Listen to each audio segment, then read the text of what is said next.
بسم اللہ الرحمن الرحیم۔ السلام علیکم ورحمۃ اللہ وبرکاتہ۔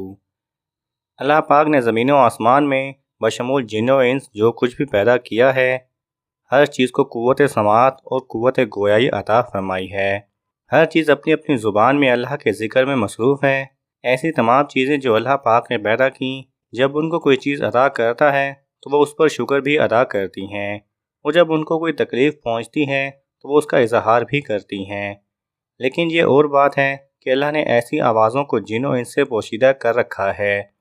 دھرتی یعنی زمین کو ہی لے لیجئے، زمین بولتی بھی ہے، سنتی بھی ہے، خوشی غمی کو محسوس بھی کرتی ہے اور اس کا اظہار بھی کرتی ہے۔ نبی کریم صلی اللہ علیہ وسلم نے فرمایا، دو موقع ایسے ہیں کہ جن پر زمین روتی ہے۔ پہلا موقع یہ ہے کہ جب ناحق کسی کا خون بہایا جاتا ہے، مقتول کا قطرہ زمین پر گرتے ہی زمین پکارتی ہے، مجھے اجازت دے تاکہ میں قاتل کو ابھی نگل جاؤں۔ آواز آتی ہے، ذرا صبر کر، یہ تیرے اندر ہی آئے گا۔ دوسرا موقع یہ ہے کہ جب زانی زنا کا ارتکاب کرنے کے بعد غسل کرتا ہے تو پانی کا پہلا قطرہ جب زمین پر گرتا ہے تو زمین زاروں قطار روتی ہوئی کہتی ہے، الہی مجھے اجازت دے تاکہ میں اسے نگل لوں۔ آواز آتی ہے، تھوڑی دیر صبر کر، یہ تیرے پاس ہی آئے گا۔ زنا کاری ایک بدترین لعنت ہے، کمینگی اور ذلت اور پستی کی علامت بہیمانہ فعل اور جرم شنی ہے۔ اس کا مرتکب وہی شخص ہوگا جس کے دل میں خوف خدا، عذاب آخرت کا ڈر، آیات قرآنیہ اور احادیث نبویہ کا پاس ہونا، اپنا اور غیروں میں ذلت اور رسوائی کا اندیشہ نہ ہو، اور وہ نہایت ہی بے غیرت، بے شرم اور بے حمیت، جس کی انسانیت حیوانیت سے مغلوب ہو چکی ہو، اس جرم شرع اور حرکت قبیحہ کے ارتکاب کا مجرم ہو سکتا ہے۔ قرآن کریم نے تو زنا کیا اس کے قریب جانے سے بھی منع فرمایا ہے۔ بدکاری کے پاس نہ جاؤ، بے شک وہ بے حیائی ہے اور بہت ہی بری راہ ہے۔ یعنی زنا خود بھی کبھی اور دوسرے مقاصد کے اعتبار سے کبھی تر اور ہزار بار لائق مذمت ہے۔ افراد کی روحانی پاکیزگی اور اخلاقی طہارت کے بھی منافی ہے۔ روحانیت کے چہرے پر ایک بدنما داغ اور جسمانی معاشرتی معذرتوں کے لحاظ سے بھی قابل نفرت ہے۔ حضرت ابو ہریرہ رضی اللہ تعالی عنہ سے روایت ہے کہ حضور اقدس صلی اللہ علیہ وسلم نے ارشاد فرمایا، جو عورت کسی قوم میں اس کو داخل کر دے جو اس قوم سے نہ ہو، یعنی زنا کرایا اور اس سے اولاد ہوئی، تو اسے اللہ عز و جل کی رحمت کا حصہ نہیں ملے گا اور اللہ تعالیٰ اسے جنت میں داخل نہیں فرمائے گا۔ حضرت عبداللہ بن عباس رضی اللہ تعالی عنہ سے روایت ہے کہ رسول کریم صلی اللہ علیہ وسلم نے ارشاد فرمایا، جس بستی میں زنا اور سود ظاہر ہو جائے تو انہوں نے اپنے لیے اللہ عز و جل کے عذاب کو حلال کر لیا۔ حضرت عمر بن عاص رضی اللہ تعالی عنہ سے روایت ہے کہ نبی کریم صلی اللہ علیہ وسلم نے ارشاد فرمایا، جس قوم میں زنا ظاہر ہوگا وہ قحط میں گرفتار ہوگی، اور جس قوم میں رشوت کا ظہور ہوگا وہ رعب میں گرفتار ہوگی۔ حضرت بریدہ رضی اللہ تعالی عنہ سے روایت ہے کہ سرکار دو عالم صلی اللہ علیہ وسلم نے ارشاد فرمایا، ساتوں آسمان اور ساتوں زمینیں بوڑھے زانی پر لعنت کرتی ہیں، اور زانیوں کی شرمگاہ کی بدبو جہنم والوں کو ایذا دے گی۔ نبی کریم صلی اللہ علیہ وسلم نے فرمایا، زنا سے 6 باتیں ظہور پذیر ہوتی ہیں، 3 دنیا میں، 3 آخرت میں۔ دنیا میں زانی کا چہرہ سیاہ ہو جائے گا، اس کے رزق میں تنگی آئے گی اور عمر سے برکت نکل جائے گی۔ آخرت میں اللہ تعالیٰ کی ناراضگی میں گرفتار ہوگا، حساب میں سختی دے گا، عرصہ دراز تک دوزخ میں رہے گا بشرطے کہ ایماندار ہو، ورنہ ہمیشہ ہمیشہ اس کا ٹھکانہ دوزخ ہوگا۔ نبی کریم صلی اللہ علیہ وسلم نے فرمایا، جو کوئی اعضاء یا غلام عورت سے زنا کرتا ہے اس کی قبر میں 20 لاکھ سوراخ کر دیے جاتے ہیں، جن سے سانپ اور بچھو اور آگ کے شعلے اس پر حملہ آور رہتے ہیں، اور وہ اسی طرح عذاب میں مبتلا رہتا ہے۔ نبی کریم صلی اللہ علیہ وسلم نے فرمایا، 3 قسم کے آدمیوں پر اللہ تعالیٰ نظر رحمت نہیں فرمائے گا، بوڑھا زانی، جھوٹی تقریریں کرنے والا حکمران اور تکبر کرنے والا فقیر۔ سید دو عالم صلی اللہ علیہ وسلم نے فرمایا، زنا سے 80 سال کی نیکیاں برباد ہو جاتی ہیں۔ دوزخ میں ایک کنواں زانیوں کے لیے تیار ہے جس میں انہیں عذاب دیا جاتا رہے گا۔ اس کنویں کا نام ہادیہ ہے، اور اس سے اگر ایک ذرہ نکال کر دوزخ کے دوسرے حصے میں ڈال دیا جائے تو وہ اس سے جل جائے۔ کسی انسان کا قتل کرنا کتنا بڑا اور کبھی عمل ہے، احادیث سن لیجئے۔ حضرت ابو سعید خدری اور حضرت ابو ہریرہ رضی اللہ تعالی عنہ سے روایت ہے کہ نبی کریم صلی اللہ علیہ وسلم نے مومن کے قاتل کی سزا جہنم بیان کرتے ہوئے ارشاد فرمایا، اگر تمام آسمان و زمین والے کسی ایک مومن کے قتل میں شریک ہو جائیں تب بھی یقیناً اللہ تعالیٰ ان سب کو جہنم میں جھونک دے گا۔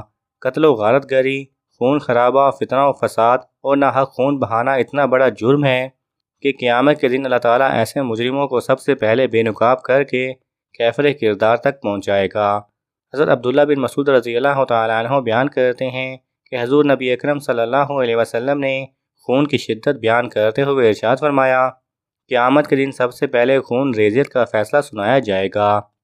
حضرت عبداللہ بن عمر رضی اللہ تعالیٰ عنہ سے روایت ہے کہ نبی کریم صلی اللہ علیہ وسلم نے باہمی خون خرابہ اور لڑائی جھگڑے کے تباہ کن نتائج سے خبردار کرتے ہوئے فرمایا کہ قتل و غارت گری اتنا بڑا جرم ہے کہ اگر کوئی فرد یا طبقہ اس میں ایک مرتبہ ملوث ہو جائے تو پھر اس سے نکلنے کا راستہ نہیں ملے گا۔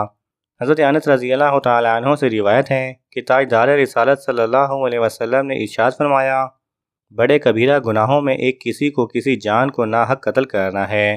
کسی مسلمان کو ناحق قتل کرنے والا قیامت کے دن بڑے خسارے کا شکار ہوگا۔ حضرت ابوبکر صدیق رضی اللہ تعالیٰ عنہ سے روایت ہے کہ نبی کریم صلی اللہ علیہ وسلم نے ارشاد فرمایا، اگر زمین و آسمان والے کسی مسلمان کے قتل پر جمع ہو جائیں تو اللہ تعالیٰ سب کو اوندھے منہ جہنم میں ڈال دے گا۔ اسلامی بھائیوں، گناہ پہلے بھی ہوتے تھے لیکن کرنے والے بعد میں پچھتاتے اور اپنے گناہ کو چھپاتے تھے اور سمجھانے پر توبہ بھی کر لیا کرتے تھے۔ پھر زمانے نے رنگ بدلا اور اب ہمارے معاشرے میں اکثریت ان لوگوں کی ہے جو گناہوں میں ایسے بے باک یعنی بولڈ ہو چکے ہیں کہ اب انہیں گناہ کرتے وقت کوئی جھجک ہوتی ہی نہیں اور نہ کرنے کے بعد کوئی شرمندگی۔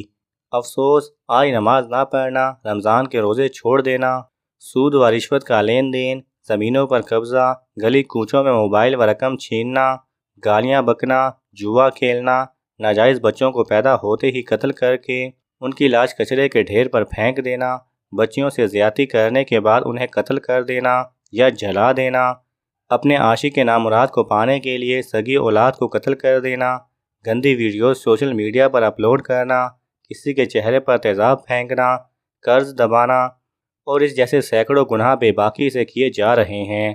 جب ان گناہوں میں مبتلا ہونے والوں کو سمجھایا جائے تو کچھ منہ پھٹ قسم کے لوگ اس طرح کے جوابات بھی دیتے ہیں، تم اپنا راستہ ناپو، ہمیں نہ روکو، ہم کسی کے باپ سے نہیں ڈرتے، ہمارا کوئی کچھ نہیں بگاڑ سکتا وغیرہ وغیرہ۔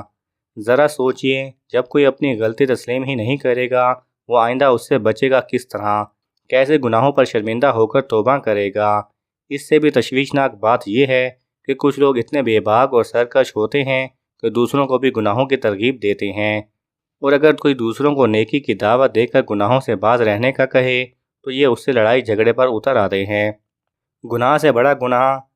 حضرت سیدنا ابن عباس رضی اللہ تعالی عنہما ارشاد فرماتے ہیں کہ اے گناہ کرنے والے، تو برے خاتمے سے بے خوف نہ ہو، اور جب تو کوئی گناہ کر لے تو اس کے بعد اس سے بڑا گناہ نہ کر۔ تیرا دائیں بائیں جانب کے فرشتوں سے حیا میں کمی کرنا اس گناہ سے بڑا گناہ ہے جو تو نے کیا، اور تیرا گناہ کر لینے پر خوش ہونا اس سے بھی بڑا گناہ ہے، حالانکہ تو نہیں جانتا کہ اللہ عز و جل تیرے ساتھ کیا سلوک فرمانے والا ہے۔ دل کالا ہو جاتا ہے گناہوں کے عادیوں کو خبردار کرتے ہوئے۔ حجت الاسلام حضرت سیدنا امام محمد بن محمد غزالی رحمۃ اللہ علیہ نقل فرماتے ہیں، بے شک گناہ کرنے سے دل کالا ہو جاتا ہے، اور دل کی سیاہی کی علامت و پہچان یہ ہے کہ گناہوں سے گھبراہٹ نہیں ہوتی، اطاعت کی سعادت نہیں ملتی اور نصیحت اثر نہیں کرتی۔ تم کسی بھی گناہ کو معمولی مت سمجھو اور گناہ کبیرہ پر اصرار یعنی مسلسل کرنے کے باوجود اپنے آپ کو توبہ کرنے والا گمان نہ کرو۔ گناہوں میں بے باک ہونے کی وجوہات۔ نمبر 1، علم دین کی کمی بھی بے باکی کی ایک بڑی وجہ ہے، کیونکہ جو مسلمان علم رکھتا ہوگا یہ کام گناہ ہے اور اس کی سزا یہ ہے، وہ اس سے بچنے کی کوشش بھی کرے گا۔ نمبر 2، بری صحبت بھی اپنا رنگ دکھاتی ہے۔